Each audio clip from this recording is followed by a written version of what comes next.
Sampaikan ada banyak pertanyaan seputar pertengahan di Sya'ban ini. Sampai terakhir kami dapati kemarin di Jakarta tentang pertanyaan tersebut. Bagaimana tentang keterangan-keterangan hadis yang menyebar seputar keutamaan atau amalan-amalan di pertengahan Sya'ban, khususnya baik di malam Sya'bannya ataupun di siangnya.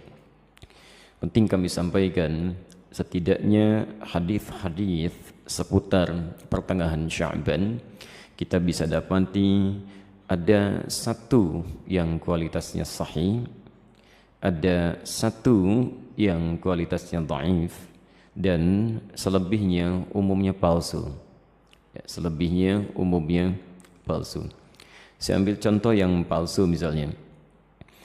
Anda bisa temukan ini di kitab Ibnu Majah. Kalau punya kitabnya Sunan Ibnu Majah jilid pertama halaman 421, atau di Sunan Al-Baihaqi Syu'abul Iman jilid ketiga halaman 387, atau kalau Anda memiliki kitab Silsilah Al-Ahadits Ad-Dha'ifah karya Syekh Muhammad Nasiruddin Al-Albani, Anda bisa temukan di nomor hadis 2132.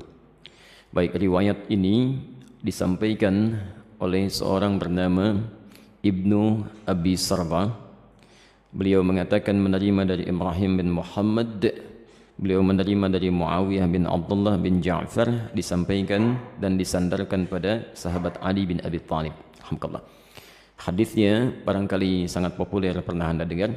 Idza kanat lailatun nisfi min Sya'ban, jika telah tiba malam pertengahan bulan Sya'ban atau malam atau di hari pertengahan Sya'ban, faqumu lailaha, maka hidupkan malamnya dengan banyak menunaikan salat, wasumu naharaha, dan siangnya lakukan dengan puasa. Faman min mustaghfirin, maka siapapun yang bermohon ampunan kepada Allah, maka Allah akan mengampuni orang yang memohon ampunan itu. Pernah dengar hadis ini? Itu statusnya palsu ya. Hadisnya palsu. Hadisnya palsu. Cacat palsunya ada pada seorang bernama Ibnu Abi Sarbah, orang pertamanya. Ini dinilai oleh para ulama hadis sebagai orang yang sering memalsukan hadis. Adapun yang dhaif Anda bisa temukan di Asnal Matalib jilid pertama halaman 84. Itu disandarkan pada Aisyah radhiyallahu anha bahwa satu kali beliau kehilangan Rasulullah sallallahu alaihi wasallam di malam pertengahan Sya'ban. Faqadtu Rasulullah sallallahu alaihi wasallam, dan itu bagian Rasulullah menginap di rumah beliau.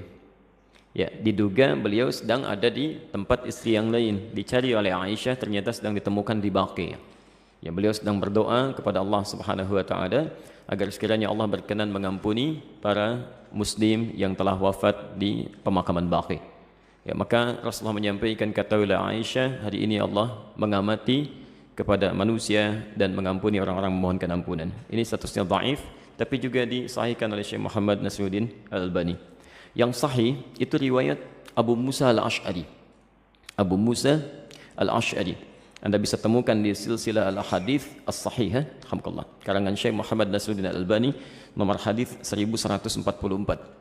Ini yang sahih, yang kalimatnya juga singkat ya, bahwa Nabi SAW menyampaikan Allah Subhanahu wa taala mengamati, bahasanya mengamati ya, kepada hambanya ya, di malam pertengahan Sya'ban, ya, di malam pertengahan Sya'ban, dan mengampuni yang memohon ampunan sekalipun sebanyak bulu domba di sekuk kalem.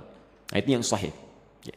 Ini sebetulnya semakna dengan hadis-hadis qudsi yang disampaikan orang pertamanya 31 orang sahabat senior, dan itu biasa keutamaan-keutamaan malam.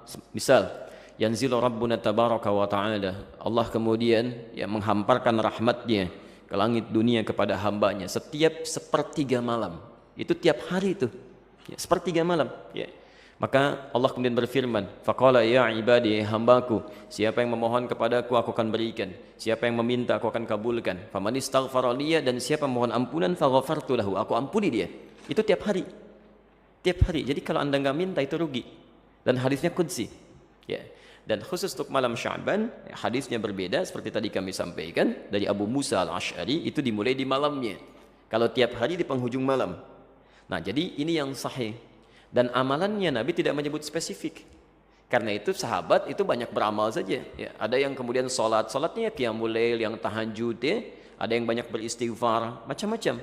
Dan tidak ada amalan spesifik. Jadi kalau misalnya ada amalan-amalan spesifik menunjukkan di malam itu, ya itu sesungguhnya hadis-hadis yang disepakati oleh para ulama itu hadis palsu. Misal hadis yang mengatakan bahwa bangun di malam Sya'ban, tunaikan salat sekian rakaat, dibacakan dengan qul huwallah di awalnya dan sebagainya. Itu saking palsunya hadis itu, di kitab hadis palsu aja nggak ada. Ya, saking palsunya itu nggak ada. Ya. Itu dimunculkan kemudian dan disandarkan pada tabi'in bernama Khalid bin Ma'dan yang hidup di Damaskus pada saat itu. Beliau tidak melakukan itu. Beliau hanya menunaikan salat-salat sunnah malam gitu ya. Qiyamul lail, tahajud itu yang ditunaikan. Cuman orang salah menduga gitu ya. Jadi kalau Anda ingin hidupkan malamnya dengan ibadah-ibadah sunnah, silakan saja, boleh. Qiyamul lail, tahajud, baca Quran, istighfar itu standar, biasa. Dan ada keutamaan di situ. Kalau siangnya ingin puasa, boleh. Puasa ayyamul bid. Masya Allah sekarang kan merangkai itu. Kamis tanggal 12 kan kemarin, Jumatnya 13, Sabtu 14, sekarang 15. Antum masih boleh puasa. Ya, sekali khair. Baik, jadi sah-sah saja kalau siangnya ingin puasa, tapi jangan disandarkan pada keterangan-keterangan hadis yang bermasalah, ya. Termasuk ada yang fenomenal itu ya. Jadi zaman dulu nggak ada, sekarang ada tuh. Ya, bahwa pada saat pertengahan Sya'ban buku amalan manusia ditutup, ya. Pernah dengar itu? Baik, kalau ditutup artinya amalan kita nggak dicatat karena ditutup. Di antum bebas saja lakukan apa aja tuh karena nggak dicatat tuh, ya. Mau pinjam handphone teman, mau ngambil sandal di Baitur Rahim karena nggak dicatat tuh, ya. Karena ditutup ternyata nggak dicatat. Dan mustahil buku catatan amal seorang hamba ditutup kecuali dia telah wafat. Ya telah wafat. Dia ditutup tuh setelah wafat. Kalau dia masih hidup dia pasti terbuka, gitu ya. Dan semua akan ditulis dan ditampakkan di akhirat nanti. Dalilnya sahih. Faman ya'mal mithqala dzarratin khairan yarah. Siapa yang berbuat satu kebaikan akan ditampakkan sekecil apapun. Ya, wa may ya'mal mithqala dzarratin syarran yarah. Yang ada hanyalah pena yang diangkat, yang tidak dituliskan. Itu pun bukan di pertengahan Sya'ban atau bahkan di Ramadan, bukan. Hanya dikhususkan pada 3 golongan tertentu. Rafi'al qalam an thalathin, kan? Atau an thalathah. Diangkat pena, tidak dituliskan hisabnya dari 3 golongan. Anis sabiyyi hatta yahtalima, dari anak kecil sampai dia balik. Jadi kalau anak kecil tidak sholat, dia nggak dihisab oleh Allah sebelum dia balik. Itu diangkat penanya, tapi bukunya masih terbuka, catatannya ada. Ya. Kemudian siapa lagi? Wa anil majnuni hatta yufiqa. Ya, anil majnuni hatta yufiqa, dari orang yang terganggu ya, kesadarannya, baik sampai dia sadar kembali. Yang disebut tidak waras dan sebagainya gitu ya. Nah itu tidak dihisab, tidak dihitung. Jadi kalau dia naik misalnya ngambil mangga Anda, dia lempar, kemudian dia ambil mangganya, Anda nggak usah marah, karena Allah pun nggak hisab. Ya, Allah tidak hisab, jelas ya? Karena dia melakukan amalan berdasarkan bukan karena kesadarannya. Dan yang terakhir, anin naimi hatta yastaiqidha. Ya, dari orang yang tidur sampai dia bangun. Jadi kalau misalnya ada di antara antum, ya tertidur, kemudian subuh lewat sampai jam 10 itu belum dihisab tuh. Nah, saat bangunnya di situ dia tempat sholatnya. Ya, tapi bukunya tetap terbuka, nggak ditutup ya. Kalau ditutup artinya sudah meninggal dunia, sudah selesai. Dan tidak ada kerjaan malaikat nutupin buku, dibuka lagi tuh ya. Tolong tanyakan kapan ditutupnya, kapan dibukanya tuh.